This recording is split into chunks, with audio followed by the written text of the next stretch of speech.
Sorry, go ahead. Mic check. Mic check. Mic check. Mic check.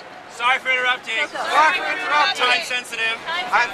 Did anybody check a bag earlier today? Did anyone use Anybody bag? check a bag earlier today? No, I mean, I can see all you guys. Did anybody check a bag? Did you use bag check? Nobody used bag check earlier today? No. Okay, great. Well, people are gonna get their bags earlier today. I just have to find out where they are. Okay. Mic check. Mic check. That violates the Fourth Amendment. That violates the Fourth Amendment. Police have no right to throw away people's bags without a warrant from a magistrate.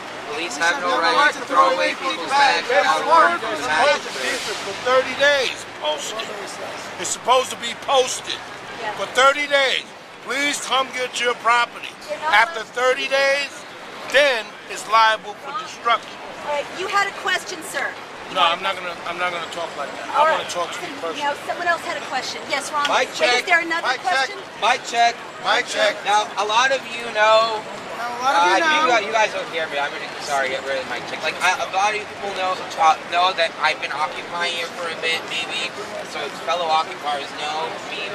Maybe this will come through a bit better. Like I definitely try to avoid the media because personally, like I don't like giving away my private life for that kind of thing. But I think Naomi's right here. And I trust Naomi, so I'm going to give Naomi my email and my phone number, and I hope that sets an example that others will give Naomi their phone number and their email in case she needs it next time. Is that cool? Rami. Thank you, that's fine, but then you need to be very specific about whether this is just for me to pass on to producers or to post publicly. And for you, because you're a private person, I'm just going to pass it on to producers. If you okay that, put it in writing. But everybody here doesn't have to talk to the media. You guys can decide. Every week, though, there should be 5 to 7 people who are ready to be listed, in the press release as willing to talk to the media. Yes. Can I ask a question? Yes. Is it a good idea, if you're not comfortable talking to, say, Fox News, that when you are interviewed, you have someone else with a smartphone or something to back you up so you can get an unedited version of your response so you're not misquoted? Okay, this is a great question. And if you guys can stand being here in the rain, I want to talk about, housekeeping for the media. So his very good question is, can you have someone else there taping it so that you won't be misquoted? So first of all, I want to tell you, you will always be misquoted.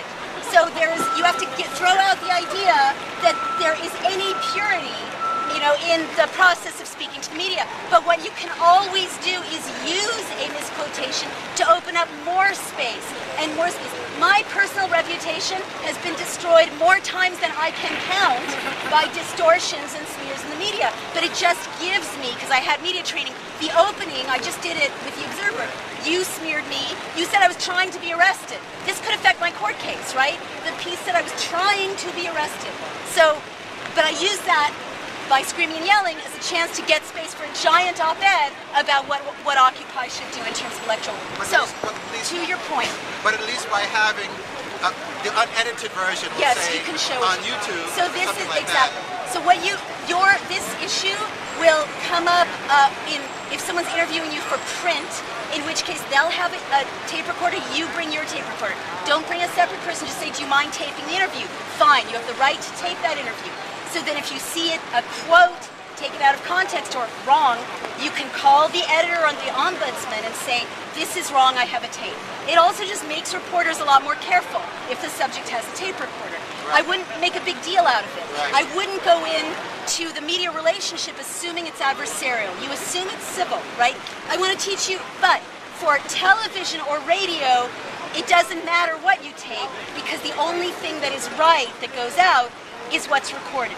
They can't really change your words on television. We haven't come to that. They can't change your words on the radio. What they can do is cut you off or edit it selectively. It doesn't matter. That's where your 3 things you have to say are so important. If you just keep to those 3 things, they really can't damage what you have to say that much. And again, if they're completely wrong, you call up the ombudsman, you say, I need another interview because that was taken out of context. But you know what, don't worry about it, because the more you do this, the more famous you'll get. The more famous you'll get, the more opportunities you'll have to just set the record straight, keep saying what you're saying. In other words, it doesn't matter if something goes out kind of mangled or messed up yesterday. Everyone forgets. You just keep going. And this time you have entree. You say, I was on MSNBC last week. Now I'm pitching PBS, right?